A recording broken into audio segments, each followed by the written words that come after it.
অনিল, এই দেখো আজকে ভীষণ ভীষণ ঠান্ডা পড়েছে, রাস্তাটা দেখেই বুঝতে পারছো। হ্যাঁ, আর এই দোকানে এসছি, ওপেন হবে। ও আর আমার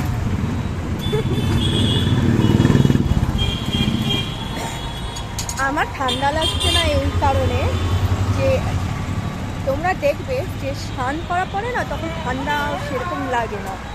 তো ওই জন্য আমি তো স্নান করেই বেরিয়েছি, রোজই স্নান করেই বেরোই সকালবেলা, যার জন্য ঠান্ডাও লেগে যায় আমার। তো এবার স্নান করলে বেরোলে ফ্রেশ লাগে আর ঠান্ডাটা কম লাগে, ওই জন্য। এবার তোমাদের ওখানে যেখান থেকেই দেখো না কেন, এবার ওখান থেকেই জানাও যে তোমাদের ওখানে কীরকম ঠান্ডা পড়ছে, অবশ্যই জানাও। চলো টাটা, আজকের জন্য ভিডিও।